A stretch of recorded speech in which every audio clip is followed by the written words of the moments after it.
있고 선수들이 많이 바뀌었습니다. 젊은 선수로 많이 바뀌면서 첫 경기 때보다는 기동력이 훨씬 좋아. Itu nama STY itu STY. Wah, itu di stadion tuh bergumandang, ya. Dan apakah STY akan balik? Ya, saya juga kaget. Jujur, yang saya dukung kan adalah pelatih dari Belanda. Tapi nama-nama ini yang saya sempat bahas dengan Pak Erik, tidak ada nama Kluivert. Indonesia, jaya! Come on! Come on! The big boss! For girls, for boys, for youth, for seniors, but most importantly for the passion and the heart of. Di saat publik tanah air sedang gonjang-ganjing soal nasib sepak bola Indonesia yang tak jelas usai kegagalan ke Piala Dunia 2026.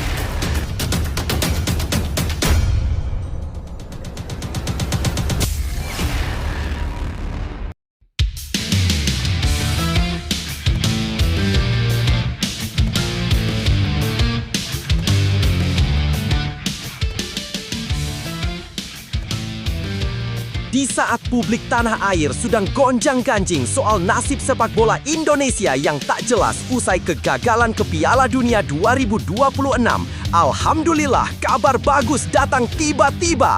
FIFA bawa kabar baik untuk seluruh pecinta sepak bola Indonesia, khususnya Timnas Indonesia. Yes, mantap! Keputusan sangat tepat dan sangat bersejarah baru saja diumumkan Presiden FIFA Gianni Infantino. FIFA temukan kejanggalan saat pertandingan Irak vs Indonesia beberapa waktu lalu. Protes PSSI akhirnya dikabulkan FIFA. Video VAR saat pertandingan Indonesia vs Irak sengaja tak dipublikasikan oknum tak bertanggung jawab. FIFA akui ada kecurangan dan merugikan Indonesia.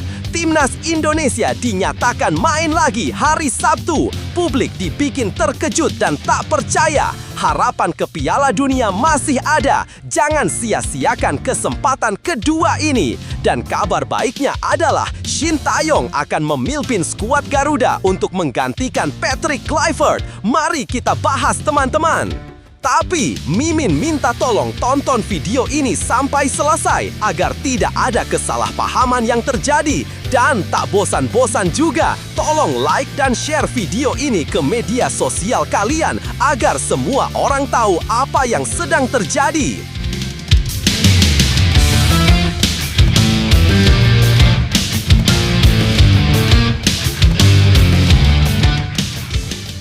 Sebelumnya diberitakan, publik sepak bola Indonesia dikejutkan oleh kabar pemecatan Patrick Kluivert dari kursi pelatih Timnas Indonesia. Keputusan itu diambil PSSI setelah kegagalan membawa skuad Garuda ke Piala Dunia 2026. Namun yang tak kalah menarik, pelatih legendaris Shin Tae-yong ternyata sudah lebih dulu tahu soal kabar tersebut dan memberikan reaksi tak terduga. Begini respon Shin Tae-yong saat tahu Patrick Kluivert dipecat dari Timnas Indonesia. Berikut 3 faktanya. 1. PSSI resmi pecat Patrick Kluivert dan seluruh stafnya. Langit sepak bola Indonesia mendung setelah PSSI mengumumkan pemutusan kontrak dengan Patrick Kluivert beserta seluruh staf pelatihnya. Keputusan itu diumumkan pada Kamis 16 Oktober 2025 melalui laman resmi federasi. Dalam keterangan resminya, PSSI menegaskan bahwa pengakhiran kerjasama dilakukan melalui mekanisme mutual termination. PSSI dan tim kepelatihan Timnas Indonesia secara resmi menyepakati pengakhiran kerjasama lebih awal. Selain Kluivert, nama-nama seperti Alex Pastoor, Danny Lancet, Gerald van den Berg, hingga Frank van Kempen juga ikut terdepak. Padahal mereka sejatinya masih memiliki kontrak hingga tahun 2027. Kegagalan membawa timnas ke Piala Dunia 2026 disebut menjadi alasan utama keputusan besar ini. 2. Shin Tae-yong sudah tahu kabar pemecatan dari Instagram. Menariknya, kabar pemecatan Kluivert ternyata sudah sampai ke telinga Shin Tae-yong bahkan sebelum ramai di media nasional. Informasi itu diungkap langsung oleh Jeong Sek-so alias JJ, mantan penerjemah Shin Tae-yong dalam sebuah wawancara. JJ menceritakan bahwa ia sedang membuat podcast saat kabar itu muncul dan langsung memberitahu sang pelatih asal Korea. Salang, Coach Shin ini ada kabar pemecatan Patrick Kluivert dan beliau sudah lihat ternyata. Shin pun sempat kaget mendengar bahwa publik Indonesia kini ramai meminta dirinya kembali. Coach Shin bilang sudah lihat di Instagram. Lalu saya bilang, Indonesia lagi heboh suruh Coach Shin balik. Terus beliau jawab, "Hah, ke Indonesia lagi?" Ungkap JJ sambil memperlihatkan tangkapan layar percakapannya. 3. Publik sepak bola Indonesia ingin Shin Tae-yong kembali. Nama Shin Tae-yong kembali jadi sorotan setelah pemecatan Kluivert. Banyak supporter di media sosial menyerukan agar mantan pelatih timnas Indonesia itu kembali memimpin skuad Garuda. Sosok Shin dianggap berhasil membangun fondasi kuat dan disiplinan tinggi selama masa kepelatihannya. Reaksi publik ini bukan hal yang mengejutkan. Shin dikenal punya hubungan emosional yang kuat dengan para pemain dan fans. Meski kini masih belum memberikan pernyataan resmi tentang kemungkinan kembali ke Indonesia, reaksi terkejutnya menunjukkan bahwa kabar ini tidak sepenuhnya ia duga. Nah, sebelum lanjut mendengar berita ini, untuk para netizen, keluarkan satu kalimat pamungkas untuk menanggapi kabar ini. Menurut kalian, apakah kalian setuju Shin Tae-yong kembali melatih timnas Indonesia lagi? Atau justru kalian punya pendapat lain? Ayo teman, berikan tanggapan kalian di kolom komentar. Bravo Timnas, bravo Shin Tae-yong, bravo PSSI. Ayo Garuda, buktikan bahwa level kita sudah dunia. Buktikan bahwa kita adalah raksasa Asia. Di sisi lain, jangan lupa juga satu kalimat khusus untuk Shin Tae-yong CS yang akan kembali berusaha keras memajukan sepak bola Indonesia. Silahkan tulis di kolom komentar. Ayo terbang tinggi Garuda!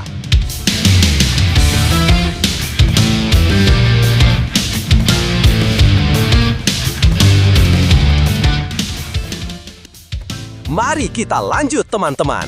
Situasi ini menjadi momen refleksi bagi sepak bola Indonesia. Setiap kegagalan memang menyakitkan, tetapi justru disitulah ruang untuk bangkit terbuka lebar.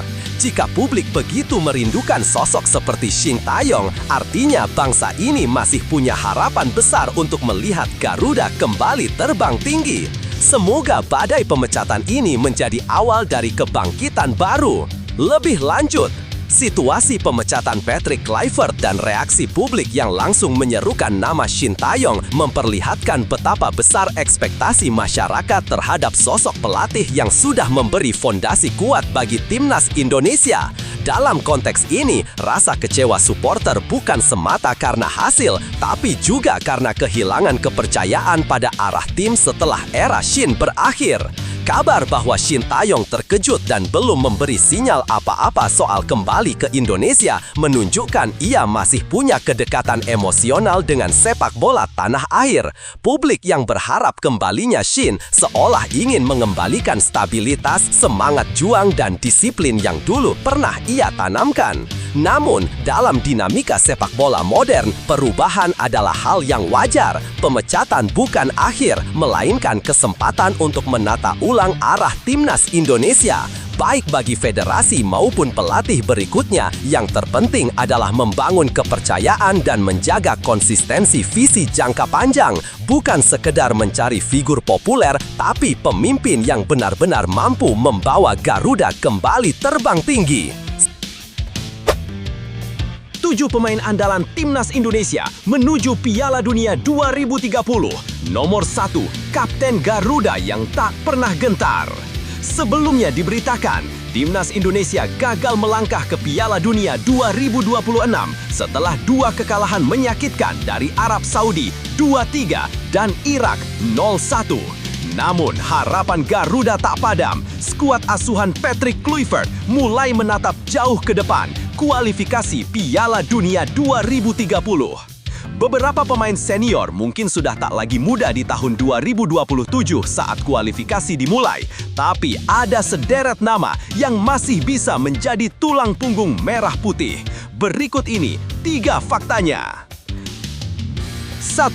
Generasi emas yang belum padam. kegagalan di Piala Dunia 2026 bukan akhir segalanya bagi Timnas Indonesia.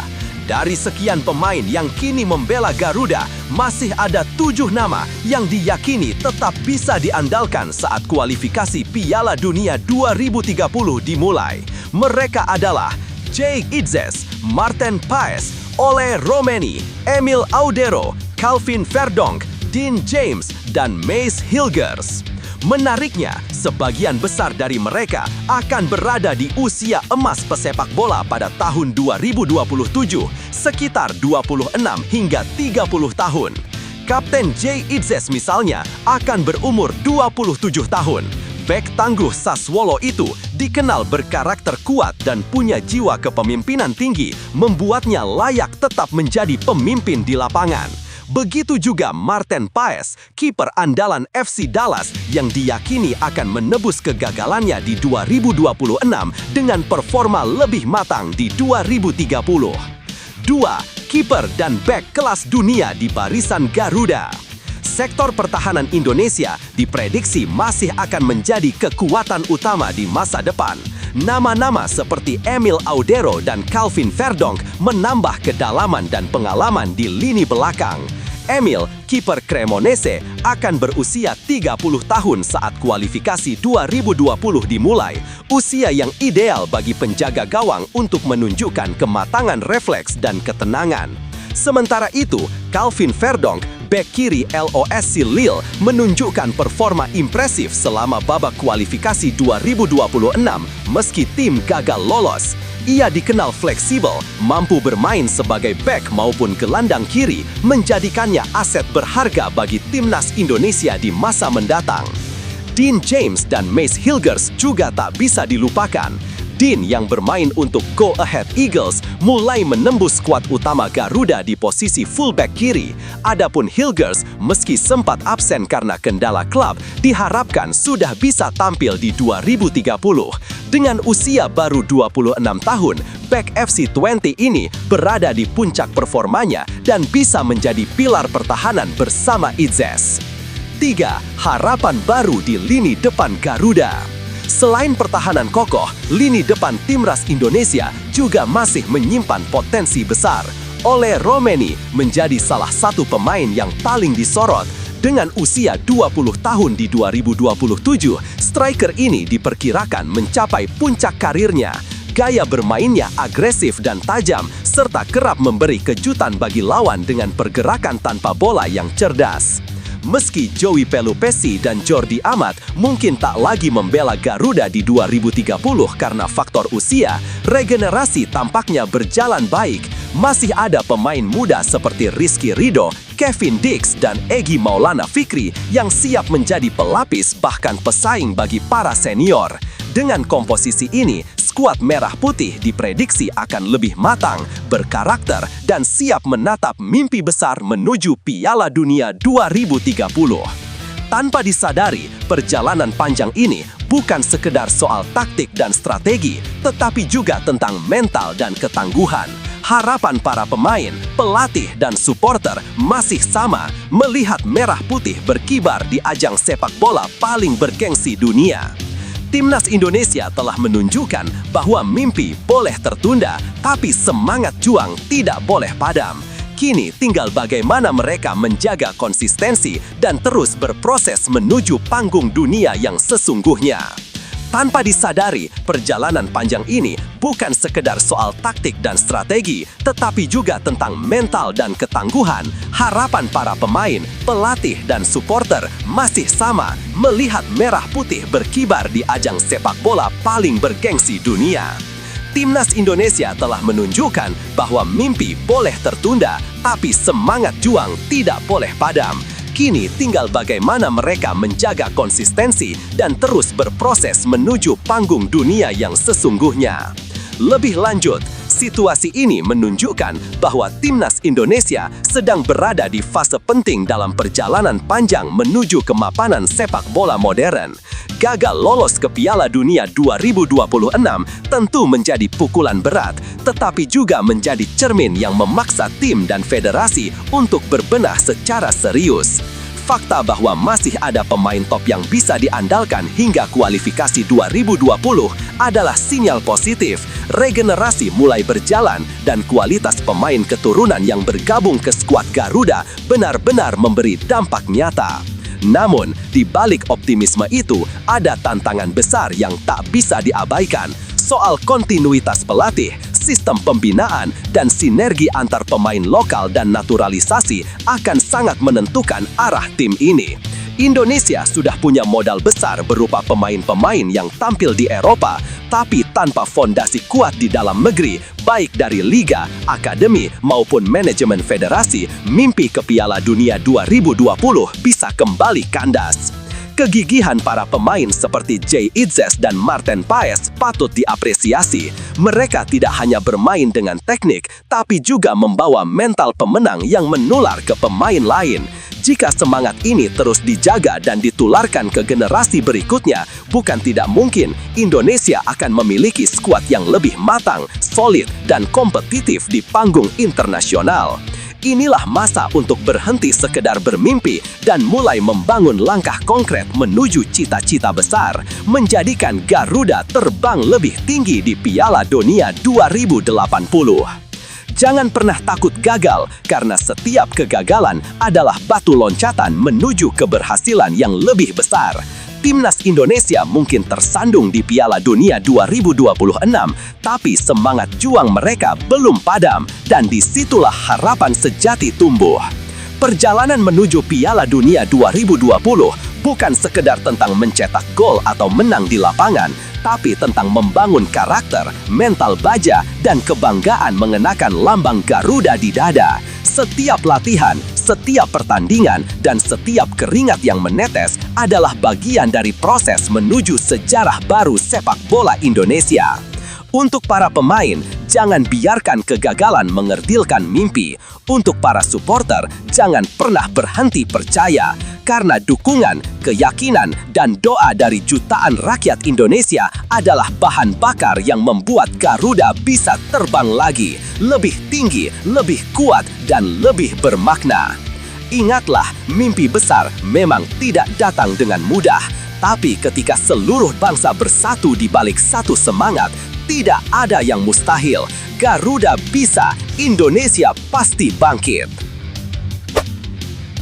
Tak ikuti jejak timnas senior, Nova Arianto tegaskan alasan kuat di balik formasi anti-mainstream timnas U17 jelang Piala Dunia 2025. Sebelumnya diberitakan, pelatih timnas Indonesia U17, Nova Arianto, memutuskan untuk tetap menggunakan formasi 3 back jelang Piala Dunia U17 2025 di Qatar, meski timnas senior dan U23 kini sudah beralih ke sistem 4 back sesuai arah filosofi baru PSSI. Keputusan Nova ini menimbulkan pro dan kontra, namun ia punya alasan kuat di balik konsistensinya. Berikut ini 3 faktanya. 1. Formasi 3 back sudah jadi identitas tim. Nova Arianto menegaskan bahwa dirinya tidak akan mengubah skema permainan timnas yang sudah dibangun sejak lama. Formasi 3 back bukan sekadar strategi, tapi sudah menjadi identitas tim Garuda Muda. Menurut pelatih asal Semarang itu, mengubah formasi di saat-saat menjelang turnamen besar justru bisa mengganggu kestabilan tim yang sudah terbentuk.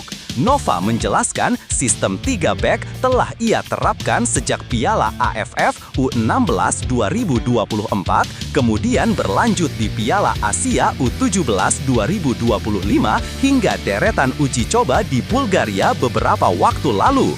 Untuk formasi, saya akan tetap menggunakan apa yang sudah kami jalankan sejak Piala AFF. Sebab sejak awal, AFF memang kami jadikan dasar sebelum melangkah ke Piala Dunia, ujar Nova kepada awak media di Stadion Madia. 2. PSSI ingin semua level timnas satu filosofi. Sementara itu, Ketua Umum PSSI Erick Thohir sebelumnya menegaskan bahwa federasi sedang membangun keseragaman filosofi permainan di semua level timnas nasional. Mulai dari kelompok usia muda hingga senior, semua diarahkan menggunakan pola 4 back yang mendukung permainan menyerang dan penguasaan bola. Yang penting, kita membangun sistem secara menyeluruh. Sekarang tim U23 dan senior sudah sama-sama bermain dengan 4 back dan berorientasi menyerang, ujar Erick dalam konferensi pers di Sidoarjo. Langkah ini dilakukan agar setiap pemain muda yang naik level ke tim lebih senior bisa cepat beradaptasi dengan filosofi permainan nasional. Namun, keputusan Nova untuk tetap bertahan dengan 3 back menunjukkan bahwa ia lebih mementingkan kestabilan dan karakter permainan anak asuhnya ketimbang mengikuti arus kebijakan. 3. Fokus pada konsistensi dan chemistry tim. Jelang keberangkatan ke Qatar, skuad Garuda Muda tengah menjalani pemusatan latihan tahap akhir di Dubai, Uni Emirat Arab mulai 17 Oktober 2025. Nova menyebut seluruh persiapan berjalan sesuai rencana dan kini tim hanya perlu menjaga kekompakan serta fokus di lapangan. Untuk formasi, memang kami sudah siapkan sejak dari AFF di kualifikasi termasuk di Piala Asia dan mungkin formasi itu yang akan kami pakai lagi nanti di Piala Dunia. Menurutnya, kunci keberhasilan bukan hanya pada skema, tapi disiplin dan fokus pemain di setiap pertandingan.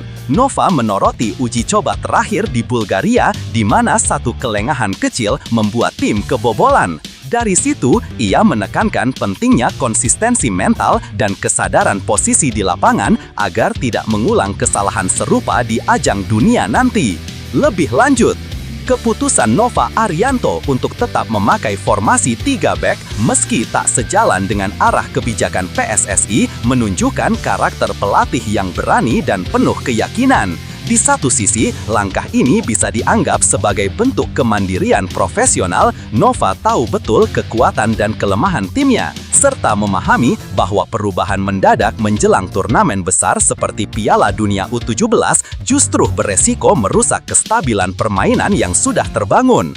Namun, di sisi lain, sikap ini juga menjadi ujian tersendiri bagi hubungan antara pelatih dan federasi. PSSI tengah berusaha menyatukan filosofi sepak bola nasional agar semua tim memiliki DNA permainan yang sama. Keteguhan Nova untuk berbeda arah bisa dilihat sebagai tantangan terhadap sistem tersebut meski sebenarnya tujuannya tetap sama, membuat timnas Indonesia tampil maksimal. Situasi ini menggambarkan dinamika klasik antara idealisme dan kebijakan organisasi. Nova mungkin tidak mengikuti arus, tapi ia memegang prinsip bahwa konsistensi dan karakter tim lebih penting daripada sekadar mengikuti tren taktik. Jika hasilnya positif di Qatar nanti, maka keputusannya akan menjadi bukti bahwa keberanian mempertahankan keyakinan adalah bentuk profesionalisme sejati. Setiap perjalanan besar selalu dimulai dari keyakinan pada proses sendiri. Nova Arianto mengajarkan bahwa keberanian untuk tetap teguh di jalur yang diyakini benar adalah bentuk kepercayaan diri sejati. Dalam dunia yang sering memaksa kita mengikuti arus, memilih untuk konsisten justru adalah kekuatan. Tidak ada jalan mudah menuju sukses, tapi mereka yang berani bertahan pada prinsip dan bekerja keras dengan hati akan selalu punya peluang lebih besar untuk menang. Seperti Nova dan para pemain muda timnas U17, teruslah percaya bahwa hasil terbaik datang dari disiplin, kesabaran, dan kepercayaan pada proses yang sudah dibangun. Karena pada akhirnya bukan hanya kemenangan yang berarti, tetapi juga keberanian untuk tetap menjadi diri sendiri di tengah tekanan besar. Geger di balik gagalnya timnas Indonesia, Andre Rosiade bongkar fakta mengejutkan soal Patrick Kluivert. Sebelumnya diberitakan, mimpi besar Indonesia untuk menembus Piala Dunia 2026 resmi kandas usai 2 kekalahan menyakitkan dari Arab Saudi dan Irak. Namun di balik kekecewaan publik, muncul klaim mengejutkan dari anggota DPR sekaligus penasehat Semen Padang, Andre Rosiade yang menuding pelatih Patrick Kluivert tidak membekali pemain timnas Indonesia dengan taktik yang matang selama di Arab Saudi. Berikut ini 3 faktanya. 1. Tak ada simulasi taktik selama di Arab Saudi. Andre Rosiade mengaku mendapat informasi dari orang dalam bahwa selama pemusatan latihan dan pertandingan putaran keempat kualifikasi Piala Dunia di Arab Saudi, Patrick Kluivert sama sekali tidak memberikan simulasi taktik kepada pemain. Saya dapat informasi dari Ordal, orang dalam, bahwa selama di Arab Saudi, selama round 4, bisa ditanyakan nanti kepada pemain. Itu tidak ada simulasi taktik yang akan diterapkan oleh pelatih, ujar Andre dikutip dari Detik. Pernyataan ini menimbulkan tanda tanya besar. Bagaimana mungkin timnas nasional yang sedang berjuang di panggung besar dunia justru minim persiapan taktis? Padahal dalam sepak bola modern, latihan strategi dan simulasi formasi merupakan elemen penting yang menentukan hasil pertandingan. 2. Latihan hanya sebatas pemanasan, technical meeting 15 menit saja. Tak berhenti di situ, Andre juga membandingkan pola latihan timnas Indonesia dengan klub yang ia kelola, Semen Padang. Menurutnya, setiap pelatih profesional pasti melakukan persiapan matang, termasuk simulasi strategi menghadapi lawan. Saya ini pengelola klub, saya tahu kalau pelatih ingin melawan tim, dia membangun strategi yang biasanya disimulasikan. Informasi yang saya dapatkan, waktu latihan tidak ada. Technical meeting itu sebatas 15 menit sebelum masuk ke lapangan, ujarnya. Pernyataan ini memperkuat kesan bahwa timnas Indonesia tidak memiliki perencanaan matang dalam laga-laga krusial tersebut. Akibatnya, permainan skuad Garuda di lapangan terlihat tidak terarah dan mudah ditebak lawan. 3. Andre nilai Kluivert tak serius tangani timnas. Andre kemudian menilai kegagalan Indonesia lolos ke Piala Dunia bukan hal mengejutkan. Menurutnya, masalah utama ada pada kepimpinan Kluivert yang dianggap tidak serius dan tidak mampu mengelola tim dengan baik. Jadi, ini menunjukkan tim terbaik dalam tanda kutip ini tidak siap dan tidak mampu memimpin timnas kita. Latihan di Arab itu sebatas pemanasan saja, tegasnya. Hingga berita ini ditulis, anggota Exco PSSI sekaligus manajer timnas Indonesia Sumarji belum memberikan tanggapan terkait tudingan tersebut.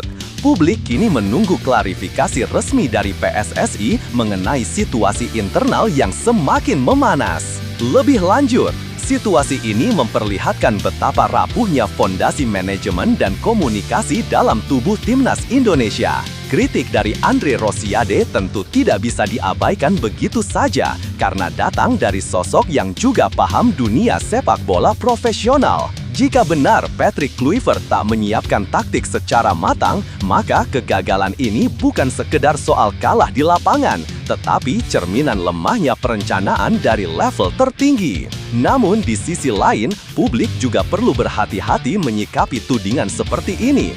Dunia sepak bola kerap dipenuhi dinamika internal yang tidak semuanya bisa dibuktikan secara terbuka. Bisa jadi, apa yang tampak di luar tidak sepenuhnya menggambarkan situasi sebenarnya di ruang ganti. Yang jelas, transparansi dari PSSI dan tim pelatih menjadi kunci untuk meredam spekulasi yang semakin liar. Kegagalan timnas kali ini semestinya menjadi momen refleksi, bukan saling menyalahkan. Sepak bola Indonesia sedang berada di fase penting menuju profesionalisme dan setiap krisis justru bisa menjadi peluang untuk memperbaiki sistem. Karena pada akhirnya, hanya dengan kerja kolektif dan arah yang jelas, Garuda bisa kembali terbang tinggi di masa depan. Kegagalan memang selalu meninggalkan luka, tapi dari sanalah kekuatan sejati terbentuk. Timnas Indonesia telah melewati ujian berat dan meski hasilnya belum sesuai harapan, perjuangan mereka tak boleh sia-sia. Setiap kekalahan adalah guru terbaik yang menunjukkan di mana kita harus berbenah, di mana semangat harus dikuatkan, dan di mana keyakinan diuji. Bagi para pemain, pelatih, dan supporter, inilah waktunya untuk tidak saling menjatuhkan, melainkan saling menguatkan. Karena sepak bola bukan hanya tentang menang dan kalah, tapi tentang bagaimana kita bangkit setelah jatuh. Garuda pernah terbang tinggi dan dengan semangat pantang menyerah, bukan tidak mungkin sayap itu kembali mengepak lebih kuat. Tetap percaya, perjalanan menuju sukses memang panjang, tapi mereka yang tak berhenti berjuanglah yang akhirnya tiba di garis kemenangan. Sebelumnya diberitakan, kegagalan Timnas Indonesia melaju ke babak berikutnya di kualifikasi Piala Dunia 2026 kembali membuka luka lama, krisis pelatih kepala. Nama Patrick Kluivert kini menjadi sorotan utama publik dengan banyak pihak menilai mantan bintang Belanda itu gagal memenuhi ekspektasi. Di tengah kekecewaan, muncul satu nama yang mulai diperbincangkan sebagai pengganti potensial, Alex Pastoor, asisten pelatih yang dinilai lebih mumpuni. Berikut ini 3 faktanya yang harus kalian tahu, teman-teman. 1. Fondasi timnas sudah kuat, tapi tak dimaksimalkan Kluivert. Pengamat sepak bola nasional Gita Suwondo menyebut timnas Indonesia sebenarnya sudah memiliki pondasi yang solid. Namun potensi besar itu tak tergarap maksimal di bawah kendali Kluivert. Dalam 2 pertandingan terakhir, permainan tim Garuda dianggap kehilangan arah dan jauh dari janji sang pelatih yang sempat menyebut akan menghadirkan permainan indah dan kemenangan. Kalau saja komposisi pemain dan strategi game plan dimainkan dengan lebih tepat oleh Patrick Kluivert, bukan tidak mungkin kita bisa mengalahkan tim seperti Arab Saudi atau Irak, ujar Bung Gita dalam sebuah wawancara di televisi nasional. Ia menegaskan, kegagalan ini bukan hanya soal hasil di lapangan, tapi juga soal menurunnya kepercayaan publik terhadap pelatih asal Belanda itu. Kluivert dinilai gagal menjaga kepercayaan yang pernah dimiliki publik terhadap timnas. Shin Tae-yong pernah kalah tapi tetap dicintai karena ada trust. Kluivert kalah tapi tidak mendapatkan simpati publik, tegas Gita. 2. Alex Pastoor dianggap lebih taktis dan cerdas di lapangan. Nama Alex Pastoor kini mengemuka sebagai calon kuat pengganti Kluivert. Menurut Gita Suwondo, pelatih asal Belanda itu memiliki kapasitas taktik yang jauh lebih matang dan tajam. Bahkan, media di negeri asal mereka sempat mempertanyakan keputusan PSSI yang memilih Kluivert sebagai pelatih kepala, bukan Pastoor. Secara taktik, Alex Pastoor jauh di atas Patrick Kluivert. Bahkan media Belanda sendiri sempat heran kenapa bukan Alex yang dipilih, ungkap Gita. Ia juga menyinggung insiden di laga melawan Arab Saudi, di mana terlihat ketegangan antara Kluivert dan Pastoor di bench. Diduga perbedaan pandangan dalam pemilihan komposisi pemain menjadi sumber gesekan. Kalau jadi pelatih kepala, Pastoor akan punya kendali penuh. Dia bisa menentukan siapa yang pantas main dan siapa yang tidak, ujar Gita menambahkan. Selain piawai dalam strategi, Pastoor juga dianggap punya karisma yang bisa menjadikan figur favorit media dan supporter. 2 hal yang kini absen dari sosok Kluivert. 3. PSSI didorong segera bertindak sebelum terlambat. Kini bola panas berada di tangan PSSI. Publik mendesak federasi segera mengambil keputusan, mempertahankan Kluivert dengan segala risikonya, atau memulai era baru bersama sosok yang lebih dipercaya. Dengan Piala Asia 2027 di depan mata dan target jangka panjang menuju Piala Dunia 2030, waktu untuk berbenah semakin sempit. Gita menegaskan bahwa evaluasi harus segera dilakukan secara menyeluruh. Kalau terus dibiarkan seperti ini, timnas yang sebenarnya sudah mumpuni bisa jadi malah berantakan. Ini saatnya PSSI bertindak. Meski penggantian pelatih kerap diwarnai polemik kontrak dan kompensasi, publik tampaknya tak lagi peduli. Yang mereka inginkan adalah kejelasan dan perubahan. Sebab bagi para pendukung Garuda, kegagalan bukanlah hal yang ditakuti, asal ada arah, niat, dan kepercayaan yang dibangun kembali.